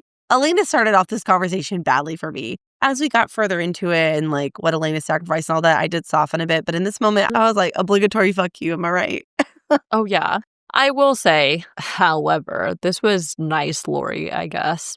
Elena tells Aelin it was so easy to say yes, to imagine you would be a stranger, someone who would not need to know the truth, only to be in the right place with the right gift, and yet I was so wrong. I do understand the point about not getting the consequences of the impact because she was so far removed from knowing the person who would inherit the burden. I guess that's fair. We care much more about the people we actually know, and it's really easy to mischaracterize or be indifferent to people that we don't. And I guess that's a very human thing to do, but Elena should have known better. That's fair. She also says it would be so easy to imagine that you would be someone who would not need to know the truth, only to be in the right place with the right gift. And I think this speaks to how much Elena thought she could really distance herself from what she had done, and that she really wasn't prepared for how awful it would be to live with herself. So, right. Again, she got what she deserved, I think, but I don't think she really was prepared for what a true punishment that the gods have inflicted upon her. Yeah. So that was like the nice side of me trying to understand her perspective. On the other hand, I don't see how any of this could have worked without telling the whole truth to someone. How the fuck did Elena think she was going to get someone to agree to die and find all these magical objects and go on this long-ass quest? She may not have asked any damn questions, but literally anyone else would have. At some point, whoever became this fated heir would get to a point where they'd realize what's happening to them. I guess she just figured by this point they'd have to agree because heir one would be back. I don't know. Elena basically made it impossible for Aelin to have a choice about what to do, and I think that is what irks me the most. She locked Aelin's fate in the moment she decided to be a dumbass and steal an object without knowing what it could really do. Rant over. This is the least of my You okay anger. there, Lori? You good? That was like the heat of my anger, and now it will rein it back in. All I can think of is, you don't want no smoke. Elena continues on to explain that she hadn't realized darkness would fall and people would suffer. But she'd woken up to the voices of beings from all kingdoms, all races, human, witch kind, fae, but they wove a tapestry of dreams, all begging for that one thing, a better world. And then Aelin had been born, and basically everyone around her realized that she was, quote, the queen who was promised, though they hadn't known that this meant promise to the gods to pay their price, to be their sacrifice in order to seal the keys in the gate at last.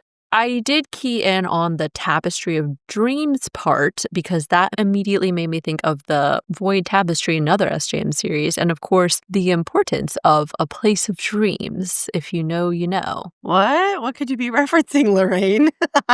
I was a little confused what Elena meant by this because the gods literally told her Erewhon would rise again and someone else would inherit the burden. And I was like, hello? Did you think Erewhon was going to wake up and be nice? I'm like, what did you mean you think her people would never suffer the way you tried to avoid for yours? Like, that did not sit well with me. I also want to once again point out the connection to a better world, to what Emma said about Aelin and Heir of Fire. That theme and those words have continued to come up more and more, and it always gets me every time. A better world.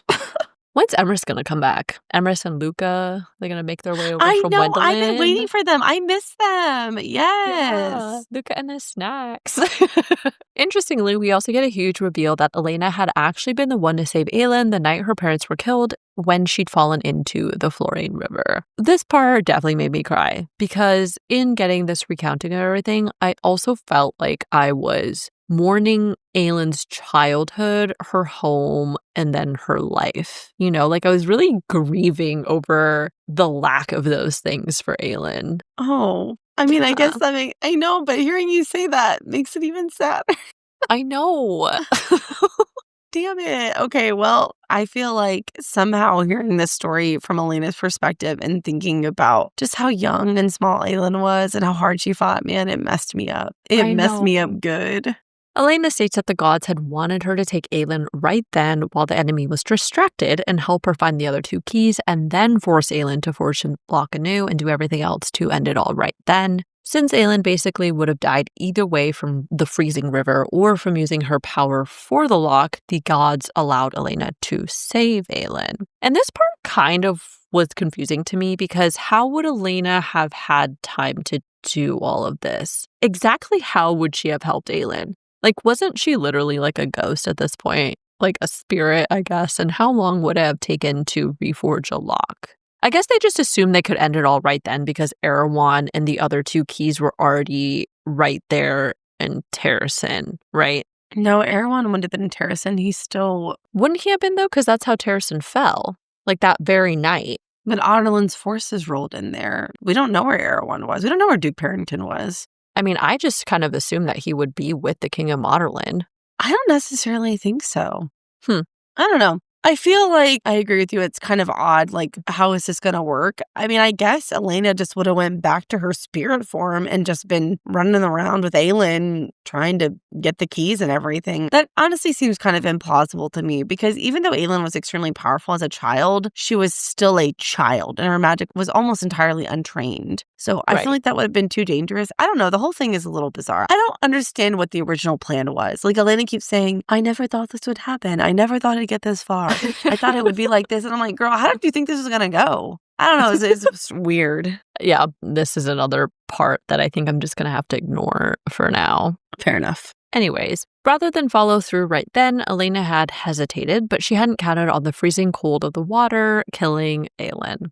This was the part that really had my eyes stinging because it just all around sucked and it was so emotional. Before we discuss Elena's explanation, I did love this quote when Elena said, "You clung to that log with all your strength. Everything had been taken from you, everything, and yet you still fought. You did not yield."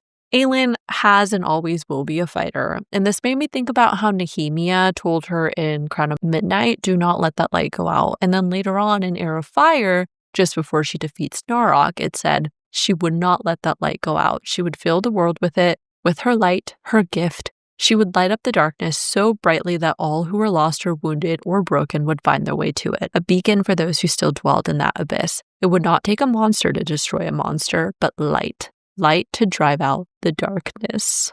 That's like, I'm making myself cry. Aelin better light up Erewhon, light up the dumb gods, and light up the world again. Damn it, Lorraine. I think the theme for this episode for you is how many times can you make Addison cry?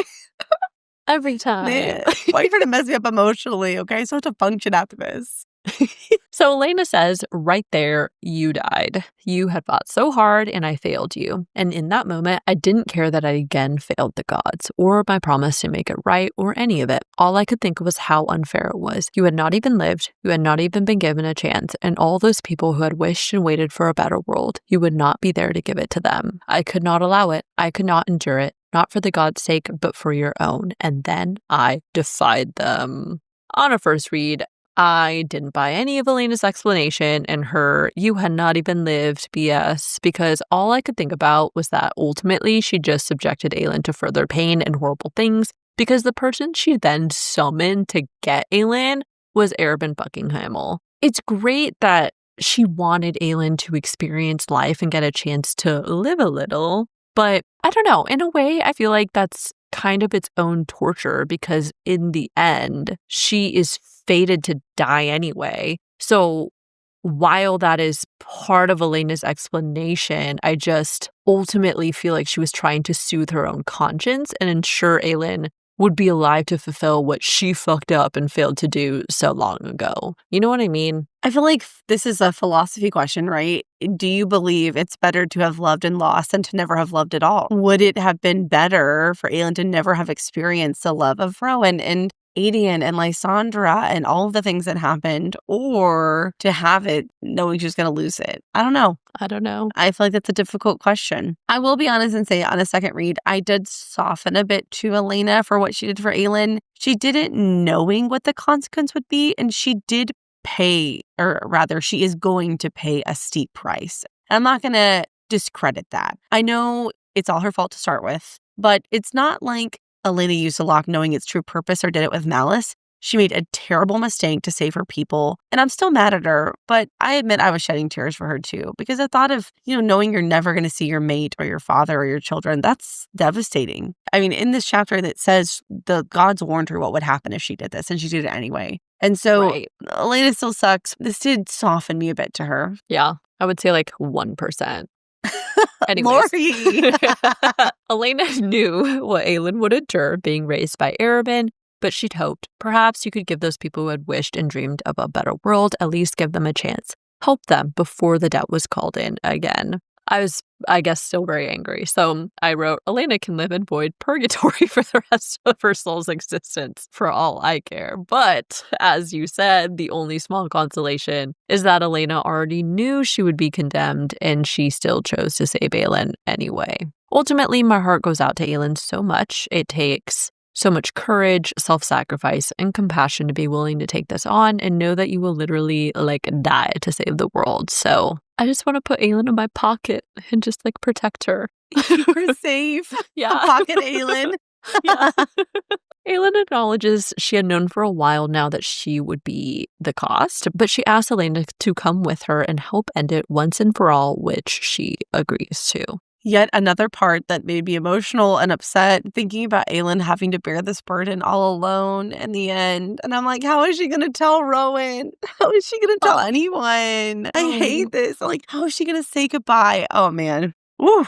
I also found it notable that Maeve comes up within this conversation, and Aelin asks why she'd sent her to Wendelin, and Elena says Maeve has long wished to regain possession of the keys. My father believed it was for something other than conquest, something darker, worse. I don't know why she only began hunting for them once you arrived, but I sent you to Wendelin for the healing, and so you would find him, the one who had been waiting so long for you. So for the first part of this, I still definitely feel Maeve is a Valg, obviously, but I'm not sure what she actually plans to do with the keys in the word gate if she gets a hold of them, other than to either bring more Valg into Aurelia, try and control the word gate and continent herself, or maybe she has her own plans to try and defeat Erewhon because she hasn't allied with him for now. But all in all, my best guess is that Maeve would seek to conquer the continent and the word gate if she gets the word keys.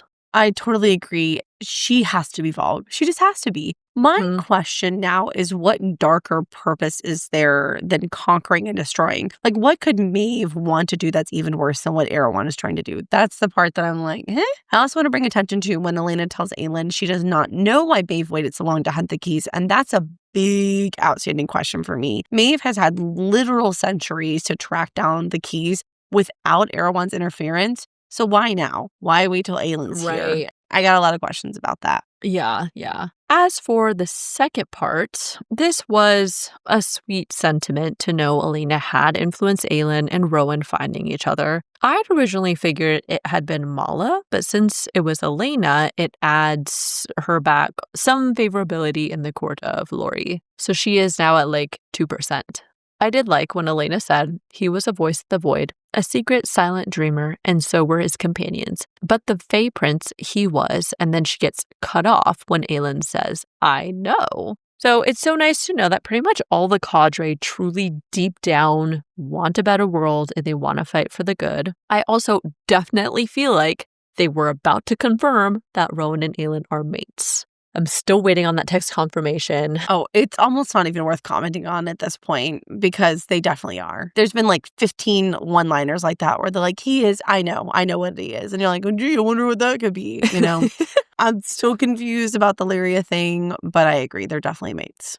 The power begins to fade, so Elena once and for all shows Aelin what must be done, and then promises she will be with her until the very end. Of course, we are not privy to the whole process or the details of how Aelin will actually use the lock and keys, but we do know that she'll have to use her magic or life force somehow to, reforge the lock and put them in the gate. I would really like to know so I could start figuring out how to get us all out of this, okay? I know. Just give me the details so that I can fix this. In the end, Aelin knew she would do it, and there was a quote that said she'd done as much as she could to set things in motion to ensure that once she was gone, help would still come. It was the only thing she could give them, her last gift to Terrasen, to those she loved with her heart of wildfire. All I can do is send my little prayers to the gods and the word that in the end, they let Aelin live. But given how emotionally wrecked everyone seems to be from this theories, I feel like I probably should start mentally preparing myself for that possibility.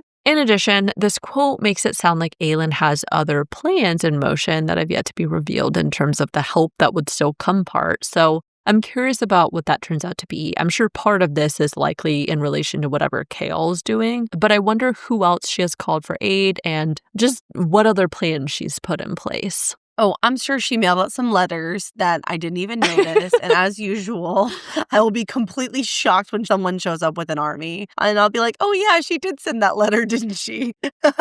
So anyways, the truth quite literally does end up setting them free. And Aelin and Manon are transported to the outskirts of the marshes, having traveled through the mists somehow. If you know with another SJM series. Since literally nothing can ever just be easy, they'd also landed right in front of Queen Maeve of the Fae, who had a lead locket on her knees before her. Maeve was definitely maving with this scheme, and now I'm so worried about how they're going to get a lead back. What will Aelin have to do? Because Maeve is going to try and force her hand, probably for the keys or something. I was wondering, maybe Aelin can blasty blast Maeve with the word keys. But then I was like, well, who knows if the gods are still lurking around that, if that would trigger another god takeover portal situation, right? But ultimately, I just worry that Aelin is too self-sacrificial to let a lead be taken. So it's definitely not out of the realm of possibilities that she'd offer herself up in exchange.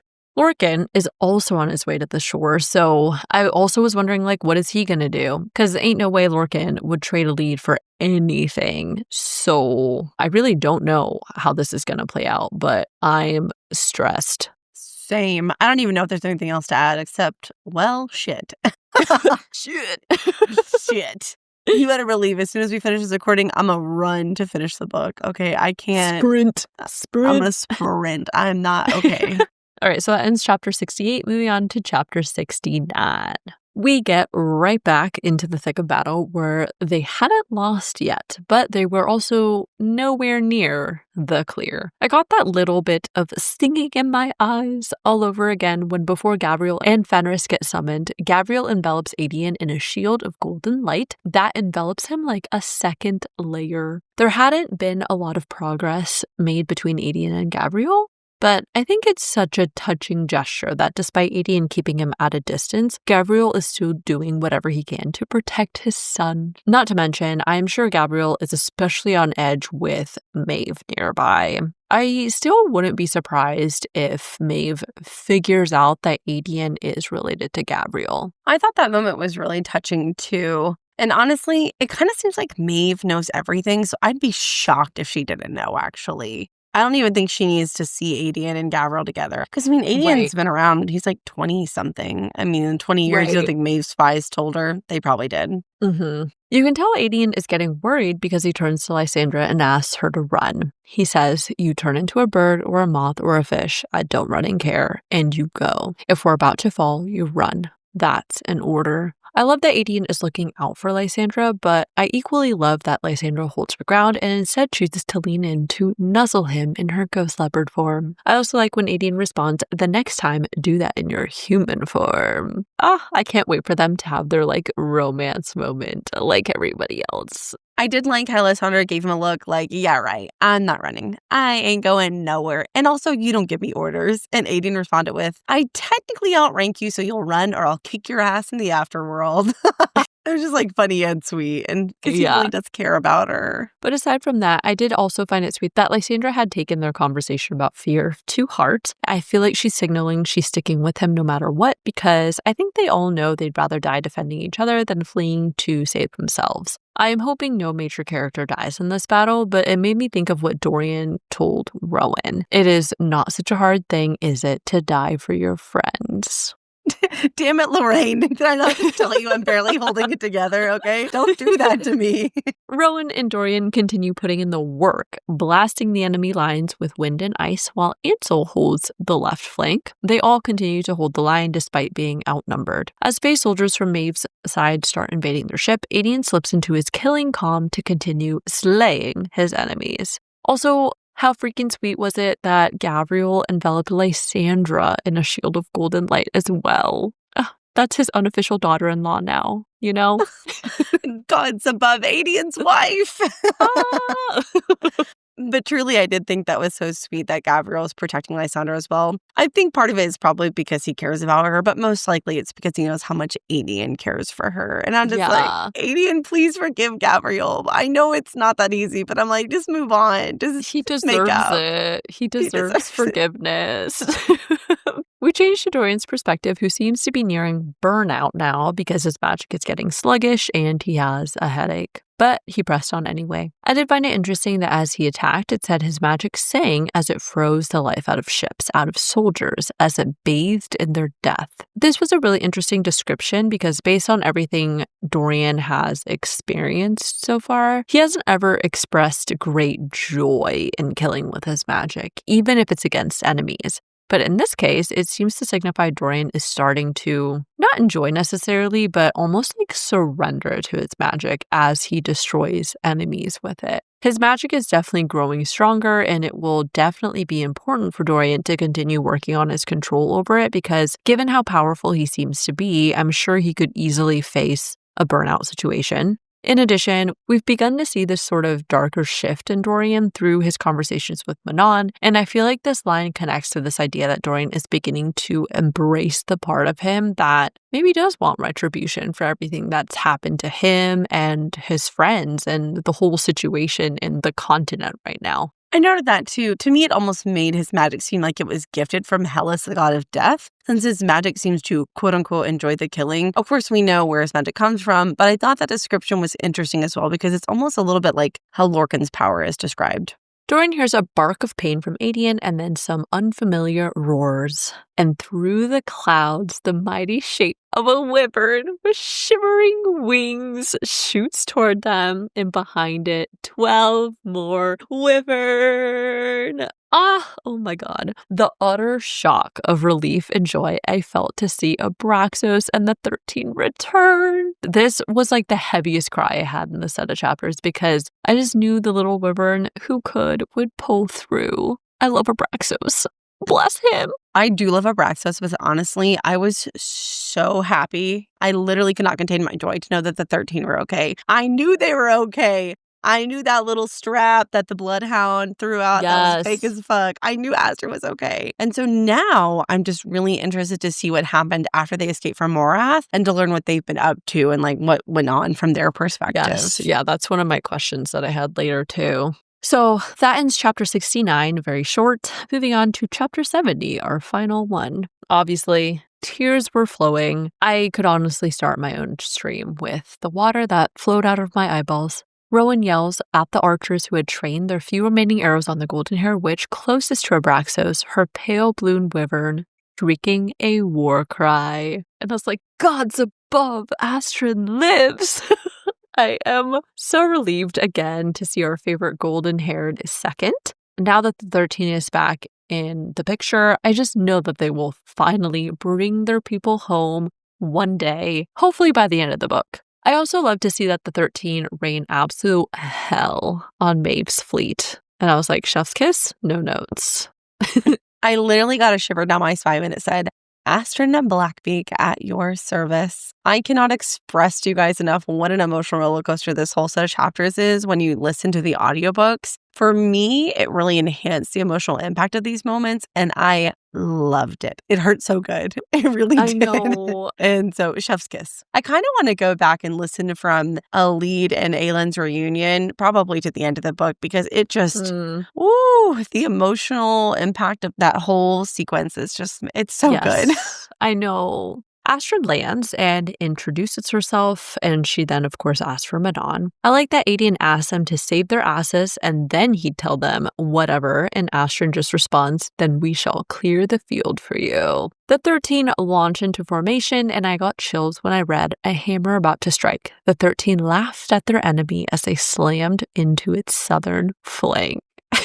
I bet Maeve's soldiers were just peeing their trousers and quaking in their shoes, because I sure as hell would be. You just know the 13 have been waiting to blow off some steam after everything that they've been through, and it was so fitting for them to be laughing while they just shred soldiers into bits.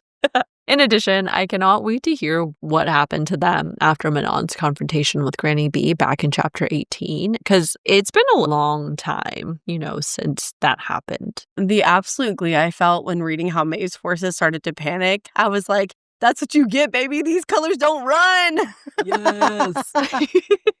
I also really felt for Lysandra when it said she wished she had strength left to shift one last time to join them in that glorious destruction, because I'm sure she would have loved to experience flying in a wyvern formation and battling in group style. Oh yeah, I'd be willing to bet we're going to get a battle sequence where Lysandra shifts into a wyvern and gets to fight with the 13. I would put money on it. Yes, I really want her to. She already has shifted into a wyvern and flown with the Abraxos and stuff, but yeah, I feel like it'd be so cool to see her among the 13 too, I also, of course, thought it was super cool that the 13 do live up to their name and reputation, and they just whoop ass. And with their help, we see they do turn the tide as promised. We change to Rowan's perspective as they fought off the few remaining ships, and he knows that the other cadre members had bolted already, but I like that he notes both Ansel and Rolf's men had held their ground just as well as everyone else's. He also thinks if this was how one coven fought, then an army of them,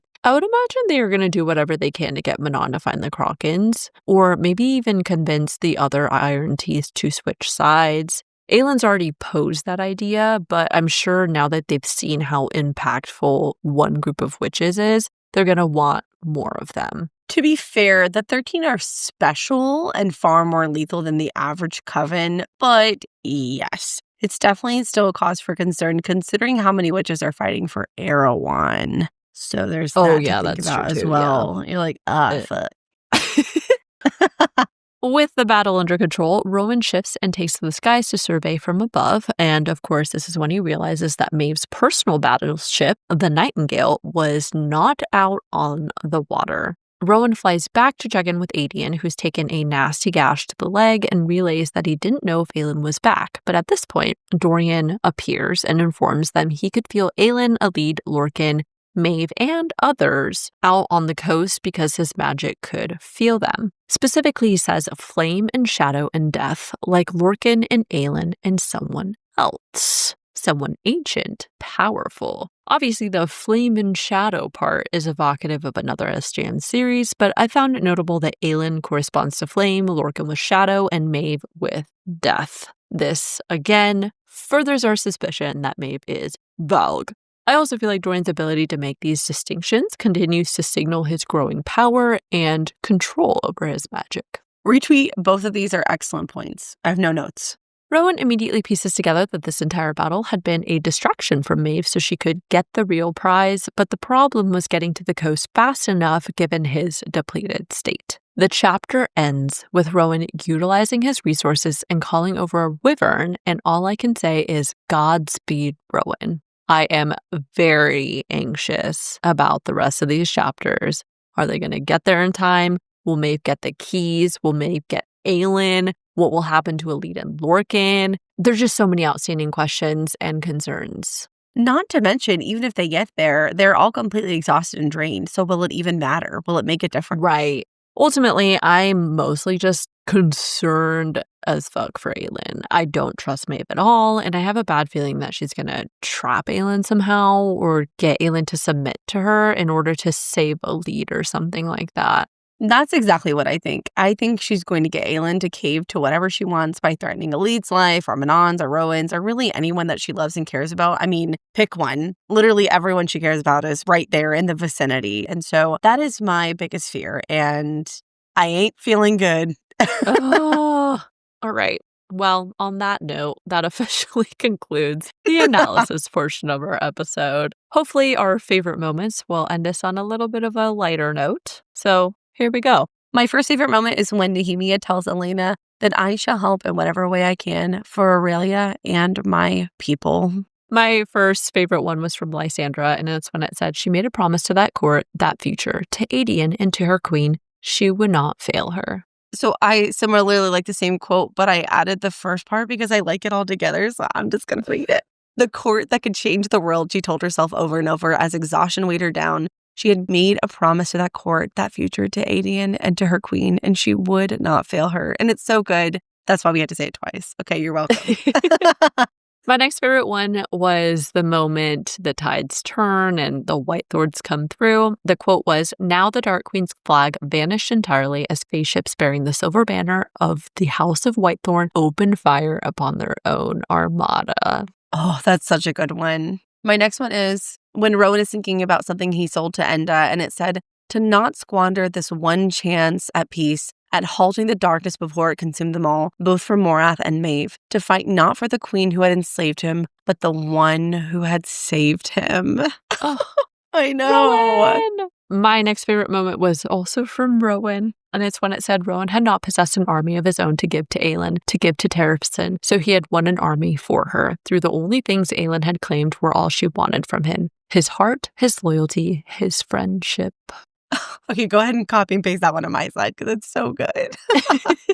I loved when Lorcan thought, fools, all of them, fools, and yet Gavriel's son was bellowing Whitethorn's name, a goddamn victory cry over and over, the men taking up the call. Then Fenris's voice lifted, and Gavriel, and that red-haired queen, the Haviliard king. And I literally got goosebumps just now, just reading that again.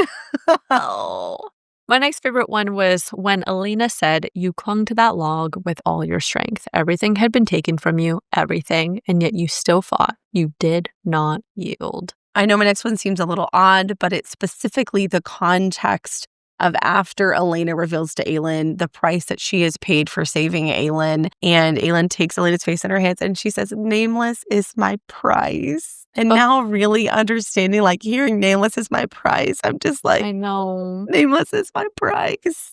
The next one that I liked was when Elena had told Aelin he was a voice in the void, a secret silent dreamer, and so were his companions. The cadre, we have to free the cadre from A Maeve. court that will change the world. My God, stop, I can't. This one was definitely a shared one between Lorraine and I. It said, that roar sounded again as a mighty shape shot down from the heavy clouds, a wyvern with shimmering wings, and behind it, descending upon the Fae fleet with wicked delight, flew 12 others. The 13. 13.